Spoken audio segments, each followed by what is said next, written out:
So I have a bit of an issue.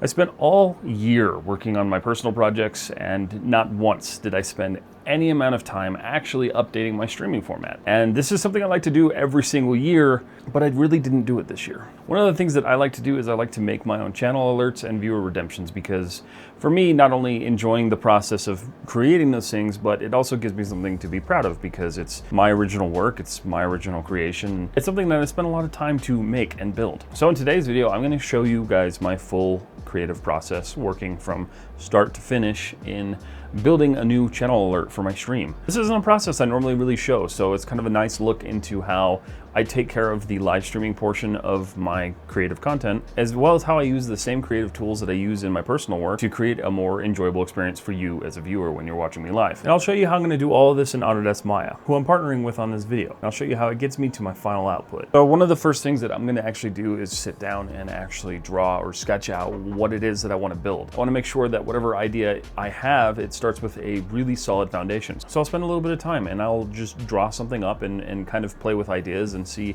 what works best and use that as kind of a baseline on how I'm going to move forward. Because the most important thing with any one of these projects is starting out with a solid foundation. And so this is kind of one of the most important steps for me when it comes to creating this sort of content. And this is one of those areas where I get to play with kind of not being an amazing artist. I get to just draw and sketch and kind of doodle until I find something that works for me. And in this case, it just kind of worked out to where I really only needed to do one drawing because I had an idea in my head for how I wanted this to work and kind of operate. And so it made it really easy to just sit down, sketch it for a little bit, and then get myself in a creative headspace to then move on to the next most important step in the process. So the next step in the process after I've sketched out my idea, I'm actually gonna go into Maya. I'm gonna pull up Maya and I'm gonna start with a blank slate because this is kind of where I get to build the scaffold for what is going to be the final object. So I'm gonna go ahead and work through a process called blocking. This is where I block out the model and I figure out what exact shape and form I want with this thing. This is also a really good chance to establish how things are going to work when they intersect or when they move. One of the things that's a little bit more difficult for me as like a 2D artist is that I have a hard time drawing functionality. So for me, working in a 3D space, I'm able to kind of figure out within Maya on how I want things to articulate and to make sure that things are not going to, pass through each other or break when they're moving. And so the blockout is a really important phase for me to kind of make sure that I've established this really nice ground form to work off of. And in most cases, these pieces will actually be used to kind of build the more complex forms of the model, because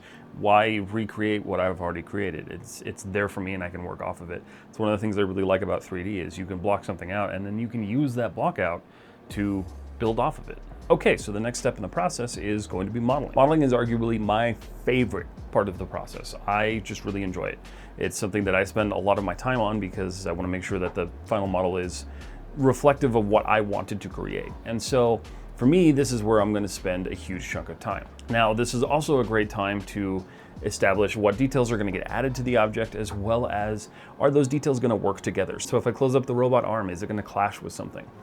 This is where pieces in my original concept kind of get left out because I didn't like the way things worked together and I didn't want to have that as kind of a clashing point in the design. So modeling is where I will kind of take my own interpretation in 3D space on how I want that concept art to look. Especially since it's my own concept, I can kind of do whatever I want to, so I don't really have to follow someone's other set of rules, which is cool.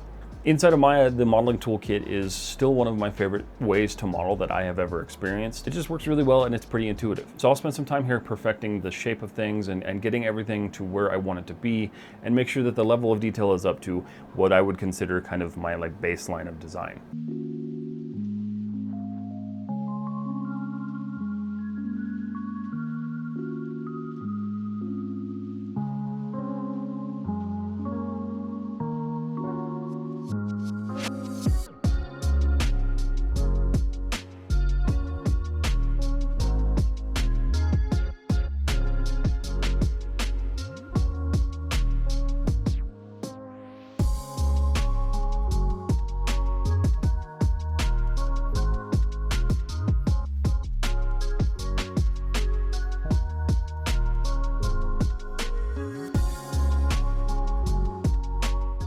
So after I've spent all that time modeling, it is now time for my least favorite process, which is UV unwrapping. If you don't know what UV unwrapping is, basically we're gonna take a 3D shape and we're gonna split it apart, lay it out flat, and that's going to be our texture map. That's going to be what allows us to texture on top of that 2D image, and then that 2D image will get folded back up and applied to our model. Now, thanks to the kind of robustness of the way the modeling toolkit works, Maya also has a really good UV toolkit as well.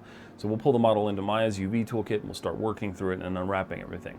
This process involves kind of selecting seams and figuring out where we want cuts to be and where it's kind of acceptable for areas of the texture to either kind of stretch together or whatever. There'll always be some sort of distortion here, but the idea here is that we get to find what is the least amount of distortion possible. So it's really nice that I can kind of open up two windows and manipulate my model and figure out where exactly I want to make those seams, because it can be a little difficult to just kind of generate a UV map in 3D or 2D space and then try to figure out where to cut it. So it's nice to be able to navigate around the model and figure out where exactly I want those seams cut. And like I've said in this video, this is definitely not my favorite process. It's kind of the most like tedious part of the process to me, with like the least amount of payoff. So it's really important here that I spend time to make sure I get this right. At this point in the process, if I get something wrong, it gets progressively more difficult to change and fix in the future, and that's why UVs are so important, because if your UVs don't work, your texture doesn't work. If your texture doesn't work, your renders don't work. So from here, I'm gonna go ahead and take my model and bring it into my texturing software of choice, and we're gonna bring those back into Maya. But I wanna take a second to talk about today's video sponsor, Autodesk. I've partnered with Autodesk to show the entire workflow today in my video on how I use Maya to bring things for my live stream to life. These are the same workflows that I do in my professional work and my personal work, but it's a unique chance to showcase what can be done with Autodesk Maya as well. I've been using Autodesk Maya for a long time, and it's still, to this day, one of my favorite pieces of software to work with. I just really enjoy the way it's built. Functionally, it works really well for me, and it works well for my personal pipeline. But on top of that, it has a robust set of tools, and it allows me to create whatever it is I want to create without any limits. And if you're interested in learning how you can create without limits, you can visit the link in my description for up to 40% off an Autodesk Media and Entertainment Creation Suite subscription. And I want to thank Autodesk for sponsoring this video. So remember, you can visit the link in my description for up to 40% off of an Autodesk Media and Entertainment Suite subscription, as well as learn how you can create without limits just like I do. I've gone ahead and completely textured the model, and I'm ready to bring those textures inside of Maya.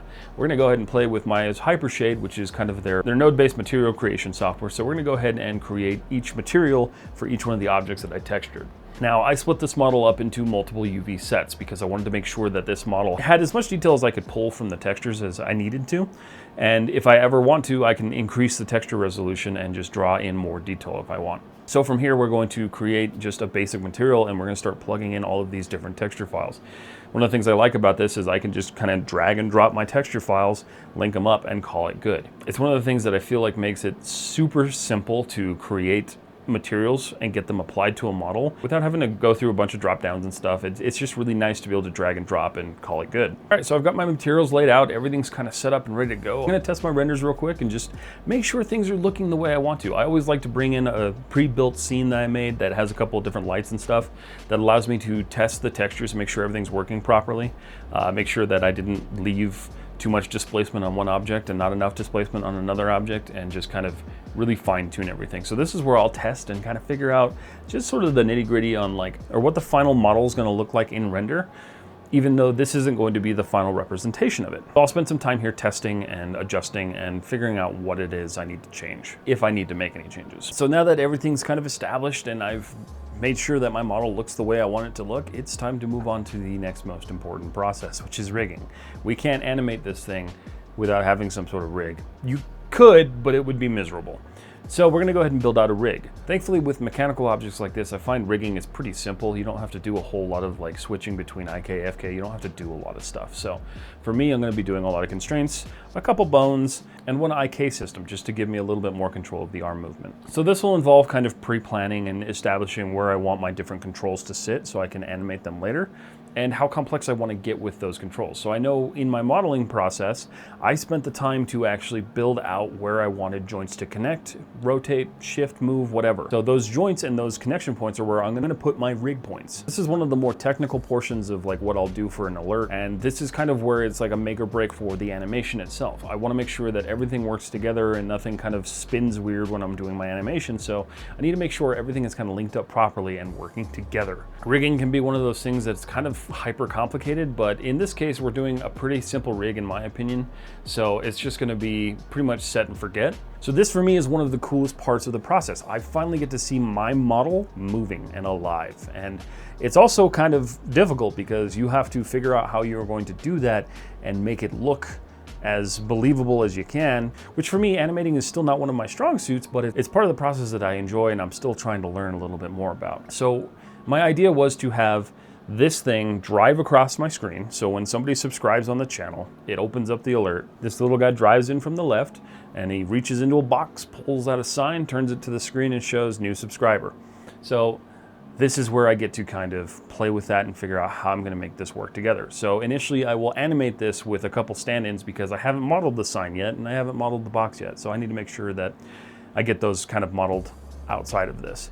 This is where I'll do my prop modeling aside from my main object or my main hero character modeling. So from here, I've got him animated. I'm liking it. I'm sure there's still gonna be some refinement that I gotta do, but now I wanna make sure I bring in these other objects. So outside of this, I modeled a new box. I textured that box, and I'm gonna pull that box into the project as well as the sign. Initially, I wasn't sure how I wanted to do this, but I modeled this sign and I put my text on there, which is really cool because in the future, if I want to take this, all I have to do is remove that text and plug in another section of text and I can change whatever this sign says.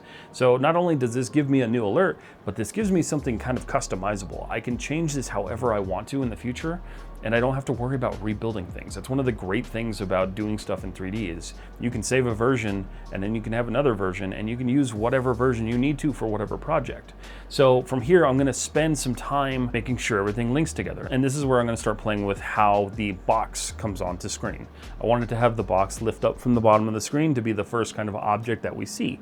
So that box pops up, the robot comes over, reaches into the box and pulls out the sign. So now I've spent, a good amount of time animating and rigging and doing all this stuff and my project's basically ready to go, but I want to do a little bit more look development. I want to figure out the lighting a little bit, and so from here I'll just kind of play with adding a couple different light sources. There's a blue light I wanted to add inside the box to make sure it was like beaming up when the robot arm came over it. On top of, I wanted to add a nice kind of lower glow light to just kind of add a little bit more color into the scene and kind of make stuff feel a little bit less flat, because that's one of the big common issues I see with a lot of like stream alerts like this is they feel very flat. So I want to make sure this felt 3D and this existed in 3D. This is also one of the reasons why I chose to do this render and this animation in 60 frames a second, because in 60 frames a second, it's going to give it that kind of weird 3D soap opera feel. But for me, when that happens on live stream, it feels very much like it's an actual thing happening on stream instead of just a pre-recorded video that was rendered outside of Maya. So that's really important. So this is where I'll do kind of my final look development. I'll play with lighting and make sure that the lighting matches what I want to. I'll probably throw an HDRI in there just to make sure everything's working properly. And then from here, I'm gonna render everything out. And so this process takes a while. So thankfully we get to just skip that. And now that render's done. So now we get to go over to our live streaming software and I'm gonna put it in there and get it all set up and we can see what the final result is. All right, so now I'm in my broadcasting software of choice. I'm gonna go ahead and hit play to just make sure the animation's working out. And we can see everything's kind of playing the way it's supposed to. It's all working together. The animation's working. And this will happen every single time somebody hits subscribe or interacts with stream.